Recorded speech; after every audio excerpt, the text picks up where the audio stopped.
Estimados señores, yo también les doy la bienvenida al seminario de hoy. En mi caso, me he ocupado del tema número 3, particularidades de las declaraciones de voluntad y de la celebración de contratos mediante medios digitales en el derecho alemán.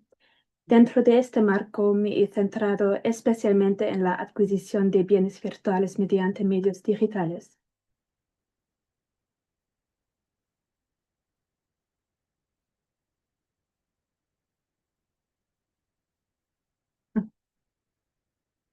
Empecemos por la estructura. Como pueden ver en mi presentación, primero nos centraremos en las estructuras básicas generales sobre la importancia de los medios digitales en nuestra sociedad actual y los bienes virtuales que los acompañan.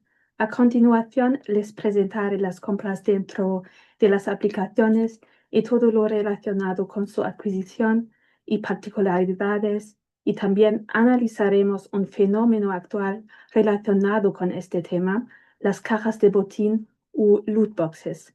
Por último, ofreceré una crítica sobre la situación jurídica actual y una conclusión.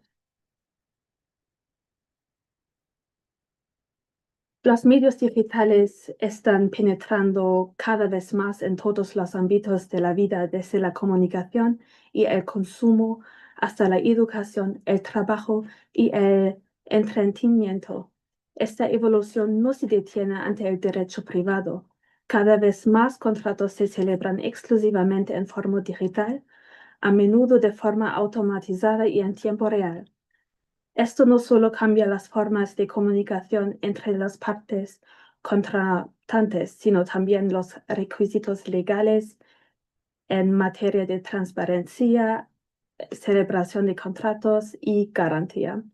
Por lo tanto, el derecho civil se enfrenta al reto de aplicar los dogmas clásicos a las nuevas realidades contractuales digitales y, en su caso, adaptarlos, especialmente en el caso de prestaciones inmateriales como el software, el streaming o las compras dentro de aplicaciones. En particular, las compras dentro de aplicaciones y las monedas virtuales han ganado importancia en los últimos años. En un entorno digital, los bienes virtuales como las monedas de juego pueden adquirirse a cambio de una contraprestación real. La transacción monetaria suele ser rápida y sencilla, ya que el consumidor suele facilitar los datos de su tarjeta de crédito u otros datos de pago al registrarse para utilizar la aplicación. Sin embargo, su adquisición es muy compleja en el derecho civil alemán y aún no se ha estudiado suficientemente. Antes de continuar, me gustaría volver a comentar brevemente el contexto jurídico de toda esta cuestión. En un principio, la jurisdicción alemana no estaba preparada para este nuevo tipo de relaciones contractuales. El derecho alemán no contaba con regulaciones específicas para este tipo de contratos de juegos digitales, ni para los contratos sobre contenidos digitales en general. A falta de tipos de contratos específicos adaptados a los nuevos modelos de negocio y formas de distribución, estos contratos deben clasificarse en la tipología contractual existente del BGB. Con la ley de realización de la directiva sobre determinados aspectos contractuales de la prestación de contenidos digitales y servicios digitales, de 25 de junio de 2021, la República Federal de Alemania ha incorporado a su derecho nacional los objetivos y principios de esa directiva. Las disposiciones entraron en vigor el 1 de enero de 2022. La directiva deja abierta la cuestión de si los Estados miembros deben crear un derecho especial para los productos digitales en forma de un tipo de contrato específico con disposiciones independientes o si deben integrarlo en las disposiciones generales y los tipos de contratos especiales ya existentes. La cuestión de la aplicabilidad de los artículos 327 y siguientes del BGB no se evalúa en función de si la descarga de la aplicación se basa en un contrato de compraventa o por ejemplo en un contrato de alquiler o en un contrato sui generis. Lo decisivo es si el objeto del contrato de consumo es para el empresario la puesta a disposición de un producto digital y por parte del consumidor el pago de un precio o la puesta a disposición o la obligación de poner a disposición datos personales. El siguiente análisis sobre la celebración de contratos en el contexto de las compras dentro de aplicaciones mostrará si la renuncia legislativa a crear un tipo de contrato independiente para los productos digitales es realmente viable o si las particularidades de esta realidad contractual digital requieren después de todo una configuración jurídica más específica. Dado que las transacciones en el mundo virtual son en su mayoría transacciones transfronterizas, la primera pregunta que se plantea es ¿cuál es la legislación aplicable? Los contratos entre el operador y el usuario suelen incluir una cláusula de elección de ley en los términos y condiciones generales que determina la aplicación de la ley extranjera para el usuario. Me gustaría ilustrar esto con un ejemplo práctico. Riot Games, por ejemplo, es un proveedor de videojuegos muy conocido. Si el usuario desea saber qué ley se aplica a las compras que realiza dentro de la aplicación o a cualquier disputa legal con el operador, esto suele estar regulado en las condiciones de uso. Me gustaría mostrarles un ejemplo. Nos encontramos en los términos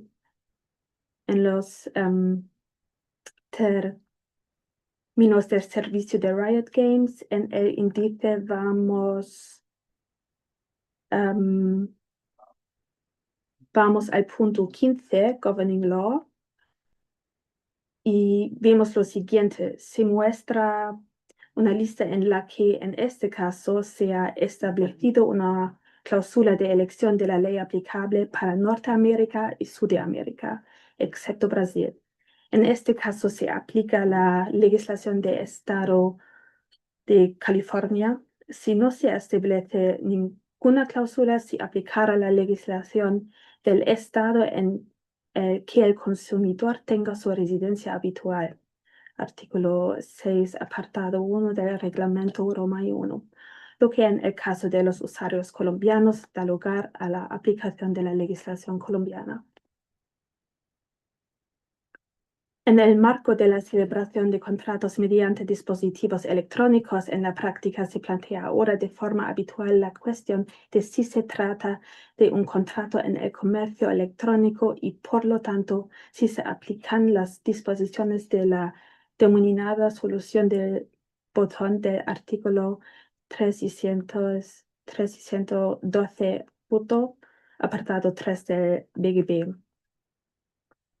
Según la definición del artículo, de ese artículo, el empresario debe utilizar los medios telemáticos con el fin de celebrar un contrato para la entrega de bienes o la prestación de servicios.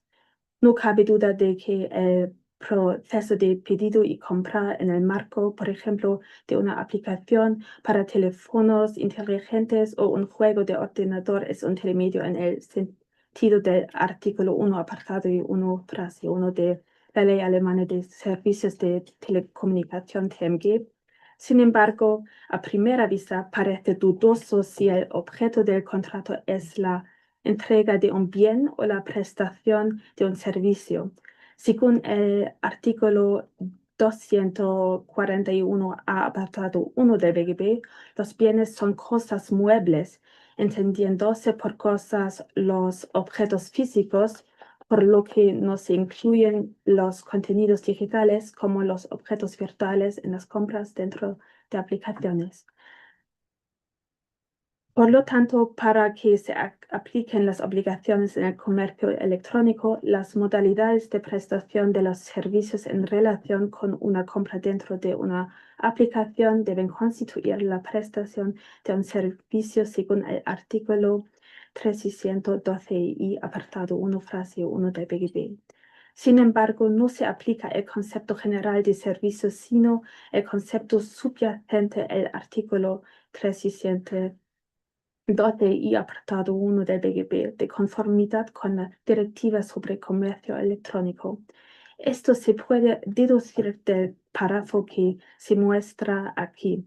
En este caso, el concepto de servicio se refiere más bien a la naturaleza económica de la actividad y en este sentido debe entenderse en un sentido muy amplio. Por lo tanto, la celebración de un contrato en relación con una compra dentro de una aplicación es un contrato en el comercio electrónico. Los proveedores de compras dentro de aplicaciones tienen un gran interés en que el proceso de pedido sea lo más breve posible, ya que los procesos más largos aumentan la probabilidad de que se abandone la compra. Esto se debe a los conocimientos generales de la psicología conductual, según los cuales los consumidores tienden a abandonar una transacción cuando los procesos de pedido son más largos y por lo tanto el tiempo de reflexión es mayor. El proveedor de la aplicación quiere evitar esto por razones puramente económicas. En la práctica, esto se refleja en expresiones como confirmar pedido, tocar y comprar o pulsar 2 veces para pagar, siendo esta última en particular incompatible con el artículo 312 y justo apartado 3, frase 2 del BGB. Dado que los botones de pedido dentro de las aplicaciones suelen tener una rotulación que no se ajusta a la ley, se plantea la cuestión de si el artículo 3 y 112 y el justo apartado 3, frase 2 del BGB debe reducirse teológicamente al igual que en el caso de los dash buttons. En el caso de estos botones de pedido, los datos de pago suelen estar almacenados de antemano y el usuario es consciente de que al pulsar el botón se inicia un pago. Sin embargo, debe realizarse una reducción teológica. No todas las descargas de aplicaciones tienen como objetivo las compras dentro de la aplicación y algunas aplicaciones se financian en parte con publicidad. Además, el OIGH ha determinado que en principio las circunstancias concurrentes no deben tenerse en cuenta a la hora de determinar la compatibilidad con el artículo 312 y justo apartado 3, frase 2 del BGB. En el comercio electrónico, por ejemplo, en las compras en línea, la oferta de productos en línea no suele constituir una declaración de voluntad vinculante, sino solo una invitación o referéndum. La oferta la realiza el consumidor, por ejemplo, pulsando el botón de pedido y el empresario no la acepta hasta que confirma el envío. Esta práctica permite al empresario comprobar la disponibilidad y la solvencia antes de quedar vinculado por el contrato y evitar errores técnicos. En las compras dentro de aplicaciones también se plantea la cuestión del momento exacto de la celebración de contrato. Sin embargo, a diferencia de la compra de mercancías, en este caso no es necesario comprobar la capacidad de entrega ni la solvencia, ya que se trata de contenidos digitales que pueden ponerse a disposición de inmediato. Los problemas técnicos pueden suponer una imposibilidad temporal de la prestación, pero no justifican el derecho de rescisión del usuario siempre que no sean permanentes. Debido a la normativa legal sobre fallos técnicos, no es necesario retrasar adicionalmente a la celebración del contrato. Las compras dentro la aplicación se refieren a productos digitales. La obligación de suministro comienza con la celebración del contrato y debe cumplirse sin demora. Sin embargo, inmediatamente no debe entenderse en el sentido del artículo 121 del BGB, sino en el sentido del derecho europeo como de inmediato. La conformidad con las condiciones habituales del mercado y las posibilidades técnicas abogan por una entrega inmediata. Un plazo de reflexión más largo no es adecuado en el caso de las compras dentro de la aplicación. Pasemos ahora a las llamadas cajas de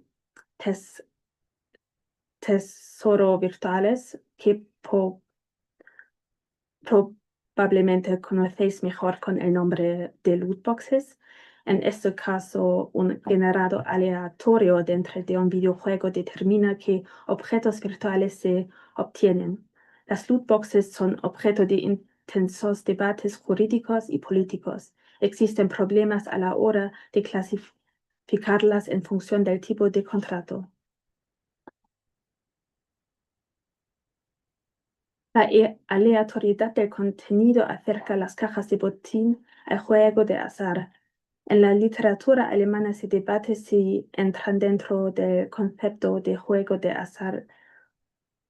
Se observan debates similares a los de Alemania en otros países europeos y no europeos, y los primeros tribunales están empezando a abordar esta cuestión. Las cuestiones más fundamentales como la clasificación jurídica de las prestaciones y el tipo de contrato existente aún no se han profundizado. La adquisición de una caja de botín también difiere de un juego a otro. Sin embargo, en esencia se pueden distinguir dos aspectos. Para examinar las obligaciones de prestación, basta por el momento con distinguir entre el pago con dinero real y el pago con moneda del juego. La prestación del operador es idéntica en ambos casos. La cuestión es en qué consiste exactamente su obligación de prestación.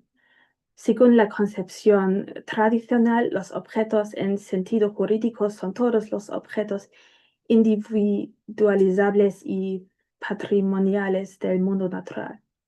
Los objetos virtuales están compuestos por datos. Se transmiten mediante flujos de datos y los datos se almacenan físicamente en soportes de datos. Sin embargo, en el soporte de datos están indisolublemente ligados al resto del software. Por lo tanto, el soporte de datos es en sí mismo un objeto, pero no los objetos virtuales almacenados en él. El jugador no sabe qué objeto recibirá al comprar una caja de botín. Por lo tanto, se está considerando aplicar la responsabilidad por elección del artículo 262 del BGB. El requisito para ello es que exista un contrato con varias opciones suficientemente determinadas y que la prestación se concrete tras la adquisición. Sin embargo, el problema es que la elección la realiza un generado aleatorio, no uno de las partes. Este generado no tiene capacidad jurídica, por lo tanto no existe un derecho de elección real. Así pues, no se cumple el concepto jurídico de obligación aleatoria según el artículo 262 BGB. Aunque no existe una obligación opcional, la elección aleatoria puede regularse legalmente. La adquisición del objeto virtual depende de una condición suspensiva. El derecho sobre la mercancía solo surge cuando el creador la selecciona. En el caso de las cajas de botín, el creador actúa sin influencia del jugador. Para proteger los intereses de las partes, el riesgo de error recae en el operador. Por lo tanto, la solución adecuada es una condición suspensiva con obligación accesoria del operador. Aunque parece un intercambio, el operador no recibe realmente nada, ya que puede crear moneda virtual sin coste. El objetivo es que el jugador consuma la moneda y adquiera más. Por tanto, basta con eliminar el saldo de su cuenta, no se requiere disposición jurídica del jugador. El, el artículo 480 BGB no exige un acto de disposición específico para calificar algo como intercambio. En sentido jurídico y lingüístico amplio, basta con la enlija recíproca de prestaciones no monetarias. Por ello, esta relación debe considerarse un contrato de intercambio según los 480 y 453 BGB. La transposición de la directiva sobre contenidos digitales al derecho alemán ha supuesto sin duda un importante avance. Cabe destacar especialmente el establecimiento de derechos de garantía y obligaciones de suministro claros que refuerzan los derechos de los consumidores en el ámbito digital. Estas novedades legales crean por primera vez un marco coherente para los contenidos de los contratos digitales, por lo que son oportunas y necesarias. No obstante, la decisión legislativa de renunciar a un tipo de contrato independiente para los contenidos y servicios digitales debe ser objeto de un examen crítico. La mera integración en la parte general del derecho de obligaciones y la vinculación puntual son tipos de contratos clásicos, como los contratos de compra-venta, de alquiler o de obrar, da lugar a una cierta impresión dogmática que genera inseguridad jurídica en la práctica contractual. Esto se debe a que los contenidos digitales y en particular la adquisición de objetos virtuales como las cajas de botín no pueden clasificarse fácilmente en las categorías clásicas de BGB. Se trata de relaciones contractuales muy específicas desde el punto de vista técnico y económico que se caracterizan por los derechos y obligaciones propios de las partes contratantes. Esta laguna es especialmente notable en las compras dentro de las aplicaciones. Un pago único por el acceso permanente a un bien digital es más bien equivalente a una compra, o se trata más bien de una especie de alquiler con obligaciones continuas para ambas partes. Estas preguntas ponen de manifiesto que el modelo contractual existente ha llegado a sus límites. Desde el punto de vista de los derechos de autor, la situación también es a menudo poco clara, ya que los contenidos digitales suelen estar sujetos a condiciones de licencia, lo que da lugar a un contrato híbrido que se superpone a las estructuras clásicas. En este caso, habría sido conveniente crear un nuevo tipo de contrato independiente que se adaptara a esa complejidad. Mi conclusión es por tanto clara. Los artículos 327 y siguientes del BGB fueron un paso necesario pero no definitivo. Lo siento. Para hacer justicia a la creciente importancia del contenido de los contratos digitales, el legislador debería tener el valor de desarrollar un tipo de contrato independiente o al menos regular sistemáticamente los contenidos digitales como subformas especiales de los tipos de contratos existentes. Esto no solo aportaría más seguridad jurídica, sino que también se adaptaría mejor a las particularidades de los mercados digitales. Precisamente en un mundo contractual cada vez más digitalizado, el legislador no debe aferrarse a las estructuras clásicas, sino crear nuevas soluciones realistas. Gracias. Muchísimas gracias a Anef Ledin por esta ponencia sobre pues, las nuevas normas en cuanto a la digitalización de nuestro mundo, del derecho también. ¿Hay preguntas y comentarios? Por favor. Primero, felicitaciones, es de verdad una muy Gracias. buena exposición. Y antes de las preguntas, me gustaría hacer dos comentarios porque lo corregimos un poco en el trabajo escrito, pero es bueno que hagamos la aclaración sobre la traducción. Cuando ahora hablas de derechos de elección, en el derecho colombiano no podemos relacionarlo con obligaciones alternativas o con obligaciones facultativas.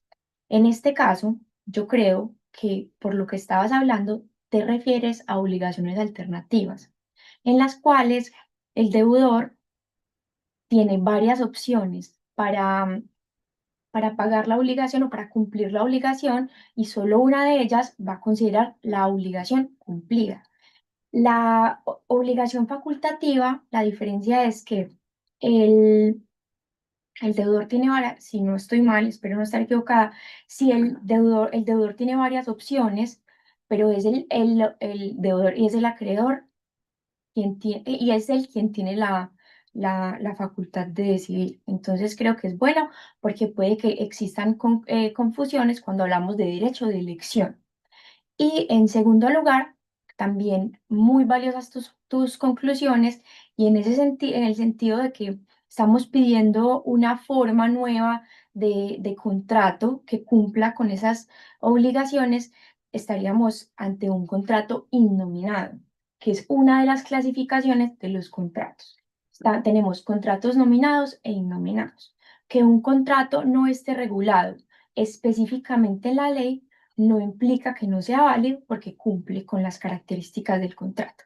Simplemente para que tengamos claras las clasificaciones que usamos en el derecho colombiano. Muchísimas gracias. ¿Hay más preguntas o comentarios?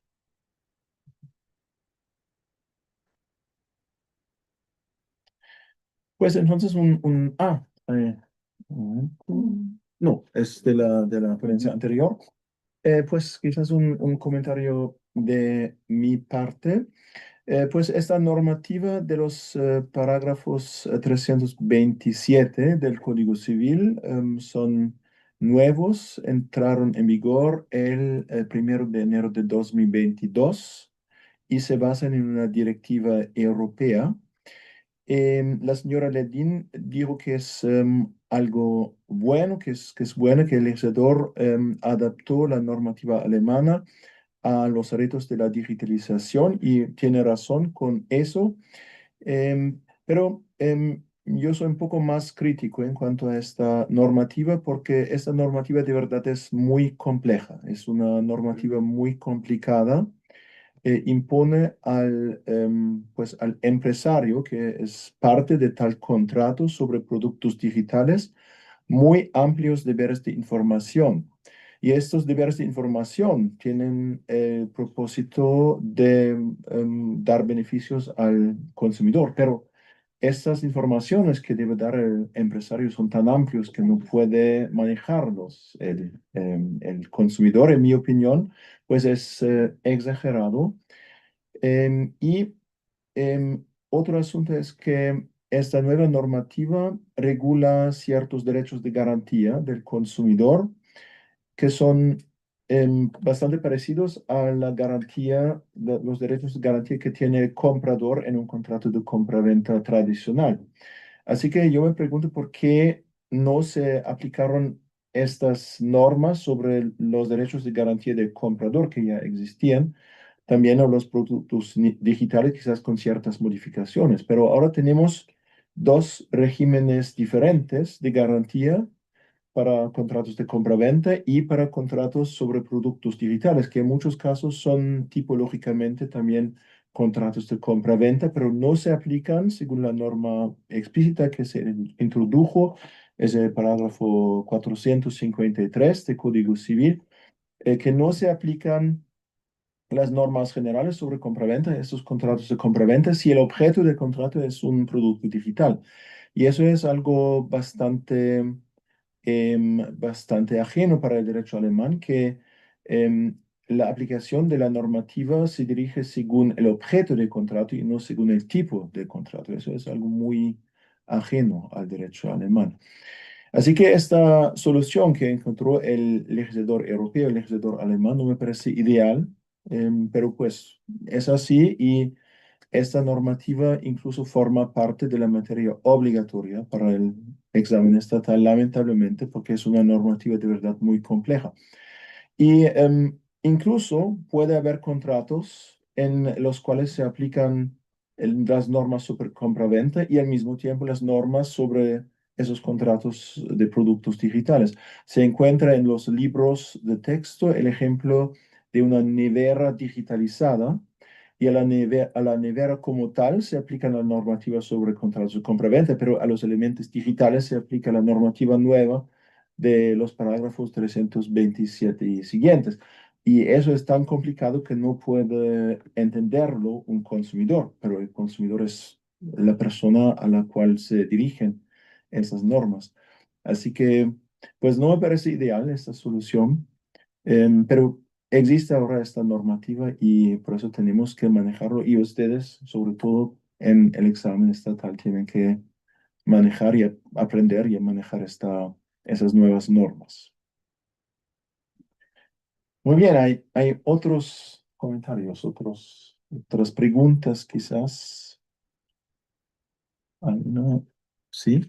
Una pregunta de Jonathan Zapata. En Alemania se presume que quien usa una tarjeta de crédito para realizar una compra por Internet es su propietario. Pues no hay una presunción explícita, pero a eso se aplican las normas generales de la parte general del Código Civil sobre el poder de apariencia. Eso es una forma jurídica que ya existe desde más de 100 años, el poder de apariencia y una persona que em, parece representar a otra persona, con eso causa la apariencia de un poder de representación, puede obligar a la otra persona si esta otra persona es responsable de esta apariencia. Por ejemplo, dio esta tarjeta de crédito a la otra persona que entonces la usa y eso puede dar lugar a una responsabilidad de la persona, del propietario de la tarjeta de crédito por las compras que realizó esta otra persona. Pero eso, para eso no hay una normativa explícita, sino que eso se basa en las reglas generales de la parte general del Código Civil y quizás un ejemplo que no se necesita cada vez una nueva norma si aparecen nuevas cosas como la digitalización, pero algunas cosas se pueden manejar con las normas, las reglas que ya existen. Y otra pregunta de la profesora Elena Kunz. Me estoy planteando cómo se podría encajar un nuevo tipo de contrato en el sistema de cosas en el BGB. ¿Sería necesario cambiar el parágrafo 90 BGB, que es la definición legal de las cosas, de los objetos corpóreos o objetos físicos? Pues sí, pues con esos nuevos objetos digitales, quizás de verdad ya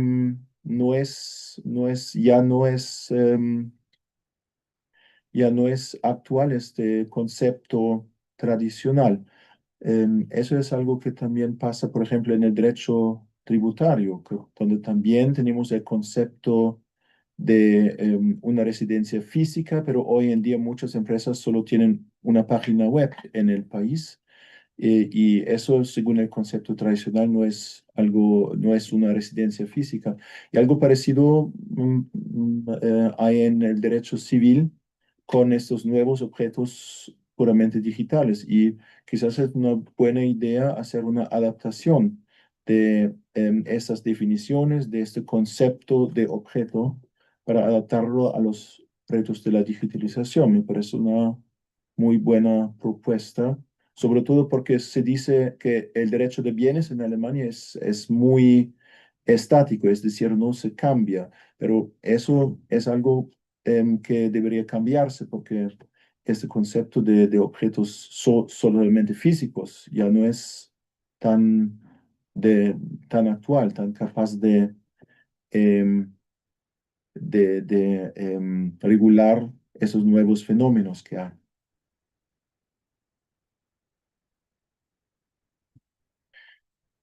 Vale, hay otras preguntas, otros comentarios. En materia, en materia de bienes, creo que podríamos encajar este tipo de productos ya que sabemos que hay bienes tangibles e intangibles. Entonces, ¿por qué no le aplicamos el concepto general de bienes a estas compras digitales en el marco de bienes intangibles? Sí, pues eso sería posible. Incluso las normas sobre contratos de compra-venta em, contienen una norma que dice las normas sobre las compras de bienes corpóreos, de cosas, se aplican análogamente a otros objetos. Es decir, esta normativa ya existe. Por eso me pregunto por qué introdujeron esta normativa completamente nueva en vez de basarse en esta nueva norma. Y algo, em, algo adicional. Si esas normas, esas nuevas normas de los parágrafos 327 y siguientes solo se aplican si hay un contrato sobre un producto digital entre un consumidor y un empresario. Si hay dos empresarios o si hay dos consumidores, se aplica esta misma norma que mencioné, que dice que se aplican análogamente las normas sobre las compras de cosas. Y eso, en mi opinión, muestra claramente que no hay necesidad de una normativa completamente nueva. Bueno, si no hay más preguntas, más comentarios, entonces hacemos una pequeña pausa y continuamos a las 3:15:25 hora alemana y 8:25 hora colombiana. Ahora una pequeña pausa. Muchas gracias.